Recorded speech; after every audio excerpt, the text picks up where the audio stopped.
Bismillahirrahmanirrahim. Assalamualaikum warahmatullahi wabarakatuh.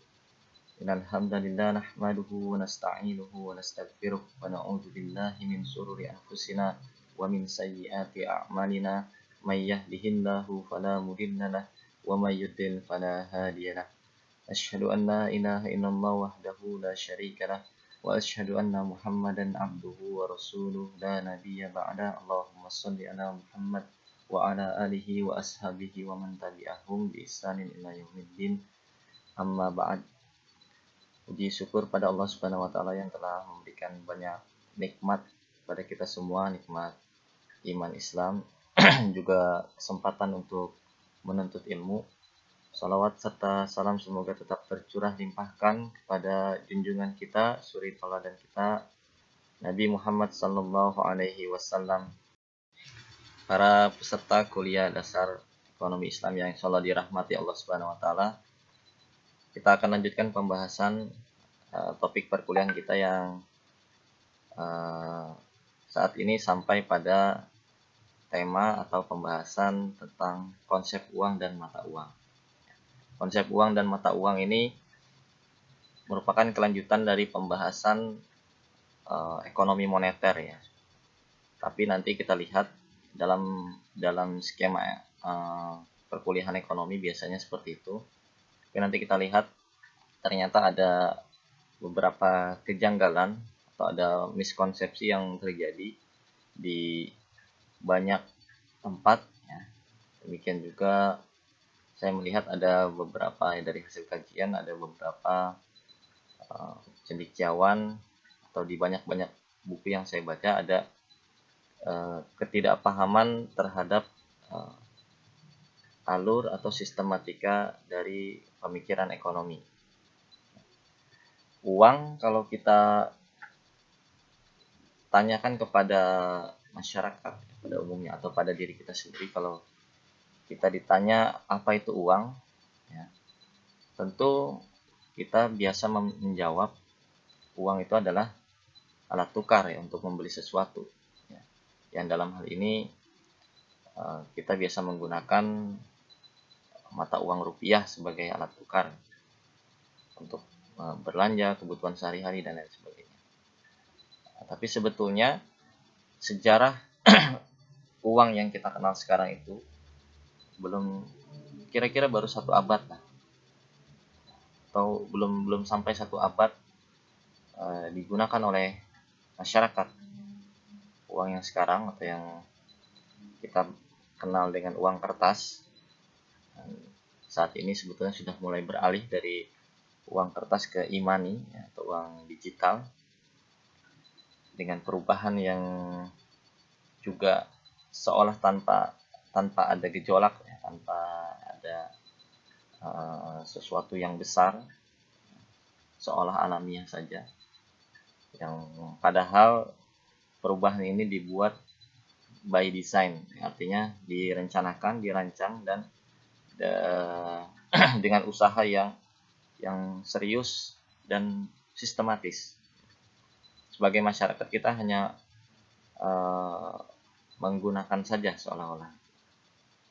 Nah, kembali ke dasar definisi. Uang itu definisi asalnya adalah memang alat tukar ya. Atau kalau saya lebih senang mendefinisikan uang itu adalah barang yang bisa diterima oleh masyarakat sebagai media pertukaran. Barang yang diterima oleh masyarakat sebagai media pertukaran.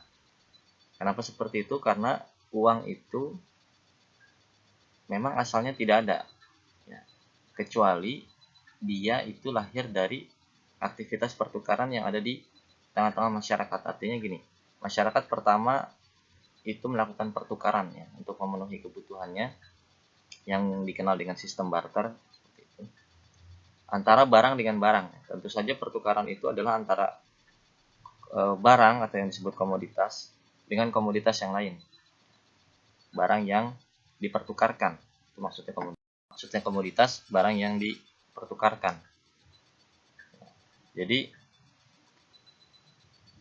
ketika pertukaran itu mengalami kesulitan atau ketidakcocokan, ya, ada barang A, sebagai contoh misalkan saya memiliki kelebihan ayam 1 ekor, atau ada ayam yang tidak saya gunakan.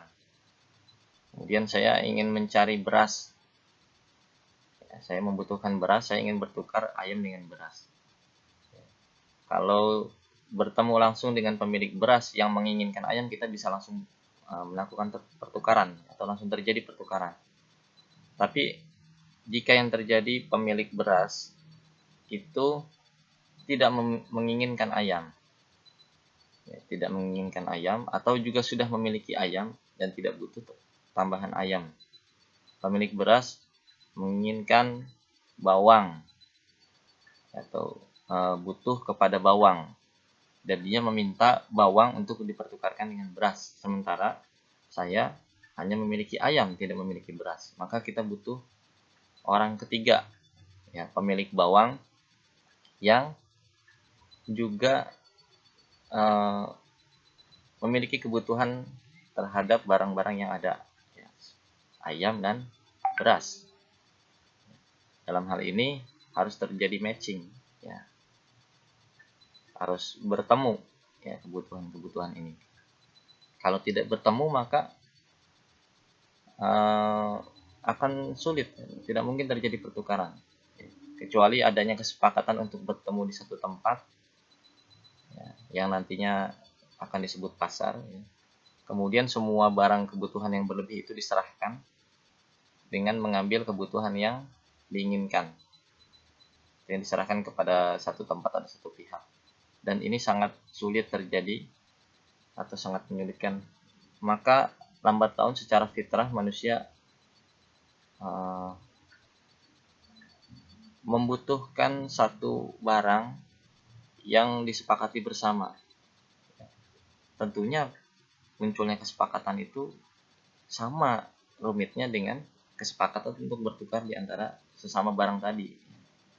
Sama, kita bersepakat terhadap satu barang untuk ditukar itu sama. Sulitnya sama kerumitannya dengan pertukaran yang tadi, ya. Untuk saling bertukar dengan 3 pihak saja itu sudah cukup sulit, apalagi kalau misalkan barang ini harus bisa sampai diinginkan oleh semua pihak. Kecuali ada 2 metode untuk melakukan hal ini. Pertama, diketahui adanya barang, ya, atau kebutuhan yang digunakan oleh semua pihak secara kontinu, ya, terus menerus, atau dalam bahasa sekarang kita sebut sebagai adanya kebutuhan pokok, ya. Dalam hal ini secara spesifik saya sebut sebagai makanan pokok, karena makanan pokok adalah barang yang dibutuhkan oleh semua pihak, semua anggota masyarakat secara terus menerus, sehingga tidak ada orang yang tidak membutuhkan atau menolak pertukaran dengan barang tersebut. Metode yang kedua adalah metode pemaksaan. Metode yang dilakukan oleh pihak tertentu. Dalam hal ini mungkin kalau zaman sekarang oleh pemerintah yang memaksakan bahwa semua anggota atau warganya harus menggunakan barang tertentu. Semua anggota yang di dalam kekuasaannya harus menggunakan barang tertentu untuk bertukar, harus bersepakat mengikuti aturan yang ditetapkan atau yang diberlakukan. Maka dengan 2 metode ini bisa terjadi, ya. Metode yang pertama metode yang alamiah, yaitu melihat apa yang memang digunakan oleh semua pihak. Metode yang kedua ini memungkinkan terjadi penyimpangan, ya, apabila apa yang ditetapkan oleh pihak berwenang, pihak otoritas itu tidak sesuai dengan kebutuhan, atau mengambil benda tertentu yang ada di luar kebutuhan.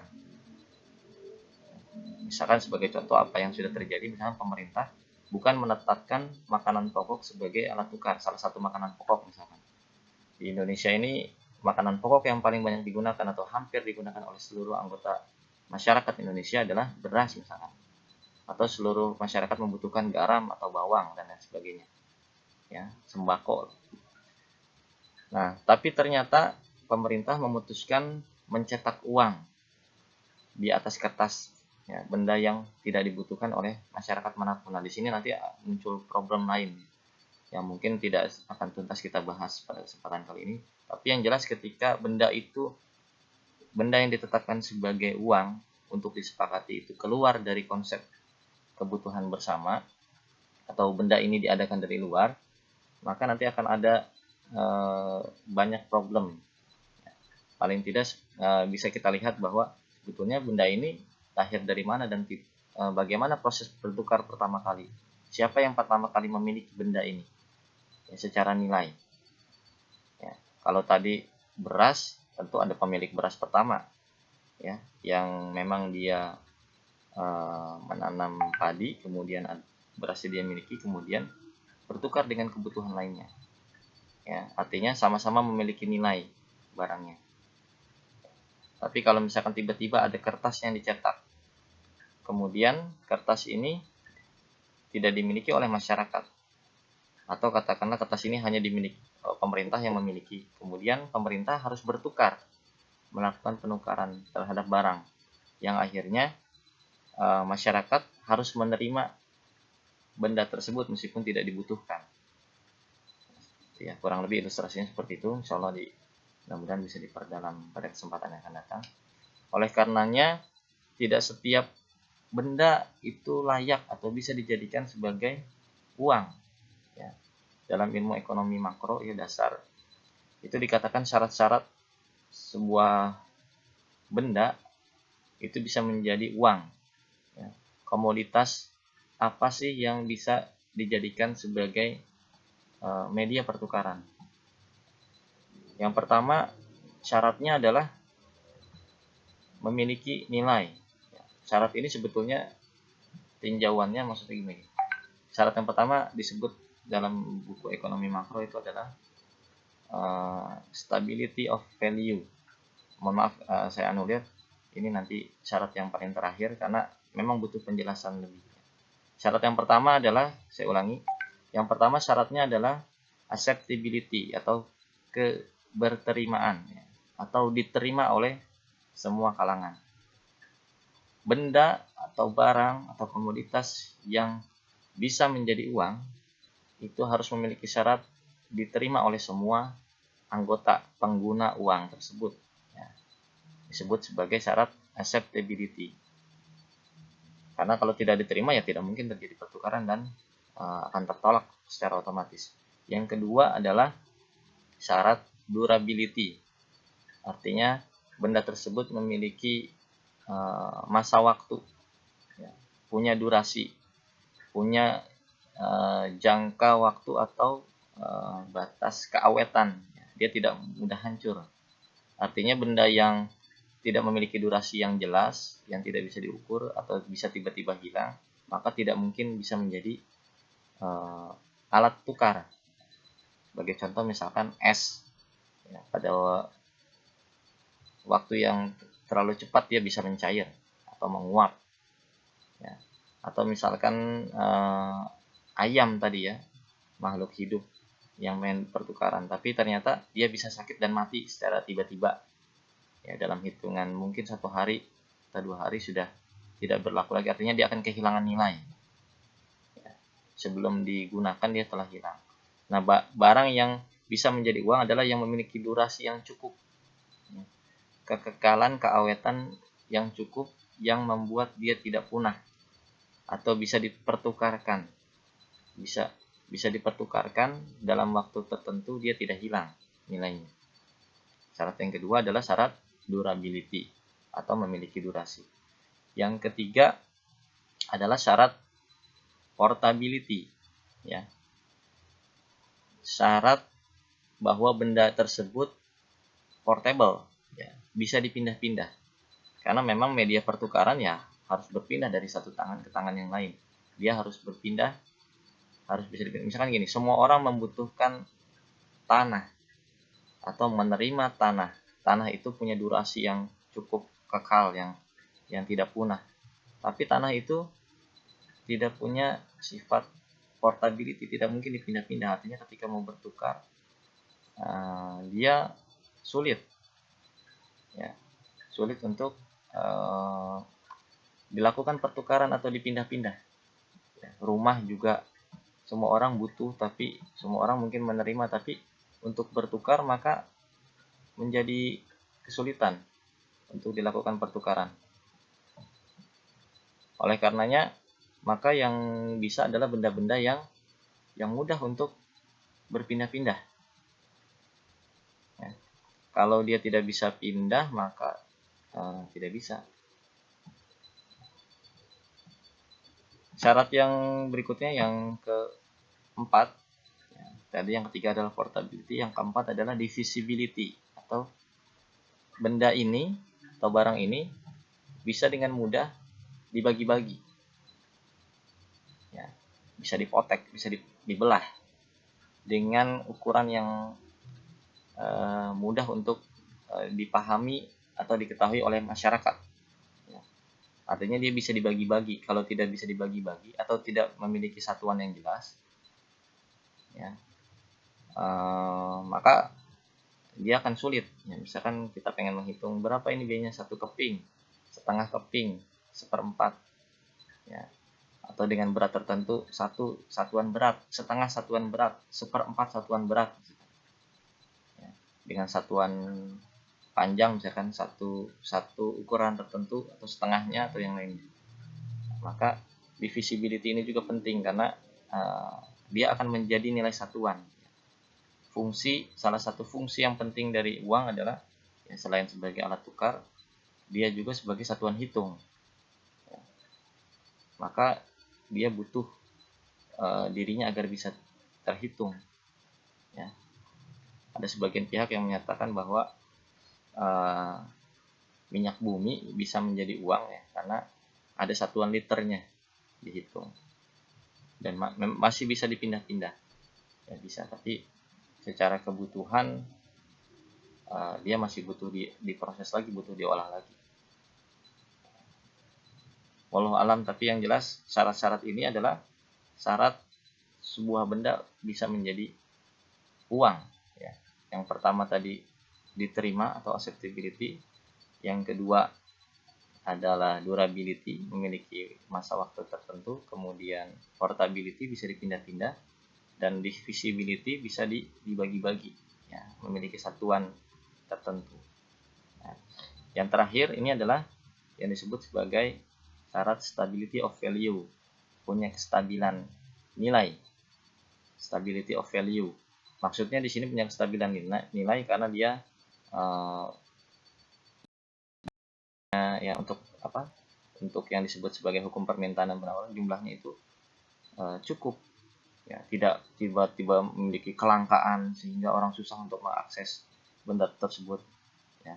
Tidak mungkin nanti dikatakan masyarakat kekurangan uang, ada uangnya langka, pasti masyarakat harus beralih, ya, kalau uang tersebut punah misalkan harus beralih pada uang yang lain. Maka ini syarat tambahan. Dan nilai juga yang dimaksud stability of value ini maksudnya nilai yang nilai keberadaan, ya, bukan nilai daya beli, karena, ya, dia sebagai alat ukurnya, bukan dia yang diukur oleh benda lain. Meskipun memang saling mengukur, ya, dalam bahasa yang lain uang itu cermin, ya, uang itu cermin, dia untuk melihat atau benda-benda mana saja yang setara di hadapan dia. Artinya dia memang sebagai media. Tapi dia juga otomatis harus memiliki nilai. Ya, tidak mungkin dianya sendiri tidak memiliki nilai, karena tidak ada orang yang mau bertukar dengan cek kosong, ya, dengan kertas kosong, dengan benda kosong yang tidak bernilai, benda hampa yang dia sendiri tidak ada nilai pada dirinya, ya. Meskipun manusia sekarang sudah menerima dan ada otoritas yang memaksa bahwa ada benda yang tidak bernilai itu harus diterima, karena benda ini nanti bisa bertukar dengan benda yang lain, ya, atau dengan kebutuhan komoditas kebutuhan lain yang bisa untuk memenuhi kebutuhan manusia, ya. Meskipun ada seperti itu, makanya syarat ini adalah tambahannya. Pada fitrahnya secara alamiah sebetulnya tidak mungkin manusia menerima benda yang tidak bernilai, ya. Tapi itu yang terjadi saat ini perekonomian ya, dengan sistem moneter sebagai primadona, sebagai satu alat utama untuk mengatur kehidupan ekonomi, maka benda yang ditetapkan oleh pihak otoritas tertentu, dalam hal ini pemerintah, itu menjadi benda yang diterima, yang sebetulnya tidak memenuhi syarat-syarat yang paling awal, syarat dasar untuk suatu benda itu menjadi uang. Tapi karena ini bisa, misalkan ya sebagai contoh nyata, uang kertas rupiah, dia diterima oleh masyarakat ya karena dipaksa untuk menerima, maka acceptability-nya bisa dianggap diterima atau memenuhi syarat. Yang kedua, durability, sebetulnya durasinya ya, kalau dia terbakar dia hilang, hangus di tengah jalan, robek karena dia cuma berbentuk semacam tanda ya. Kalau dia robek maka dia tidak bisa diakui, dia mudah dipalsukan juga, durasinya tidak jelas. Kemudian portability-nya ya bisa dipindah-pindah, divisibility-nya dibuat dalam satuan hitung tertentu ya, tapi tidak bisa dirobek. Kalau robek sudah hilang nilainya. Kemudian ternyata stability of value-nya, kestabilan nilainya ya karena dia tidak di backup oleh benda nyata, benda real yang memiliki nilai yang diakui oleh manusia pada umumnya atau masyarakat pada umumnya, dia tidak memiliki backup atau tidak bernilai pada dasarnya, maka nilainya menjadi cenderung tidak stabil. Dia akan berubah terus-menerus terhadap kebutuhan yang lain karena hukum asal nilainya itu dibuat-buat ya, bukan pada sesuatu yang disepakati oleh atau diterima oleh masyarakat. Ini saja untuk pembahasan pertama, mungkin nanti kita butuh kuliah kedua untuk membahas ini karena ada beberapa hal yang masih panjang. Kita belum membahas mata uang secara detail atau perbedaannya, tapi nanti akan ada video yang bisa dilihat yang membedakan antara uang dengan mata uang. Dalam bahasa Inggris antara money and currency ya, ada perbedaan. Meskipun nanti video tersebut perlu kita kritisi juga, tapi yang jelas itu untuk membuka wawasan dan menyusun membuat kritik paradigma terhadap apa yang sudah terjadi, bagus untuk disimak dan dikaji. Kita berpatokan pada apa yang telah tadi saya sebutkan ya, konsep-konsep dasar yang memang sebetulnya awalnya perekonomian adalah seperti itu.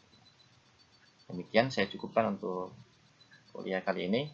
Mudah-mudahan bisa dipahami dan bisa kita diskusikan. Billahi taufiq wal hidayah. Assalamualaikum warahmatullahi wabarakatuh.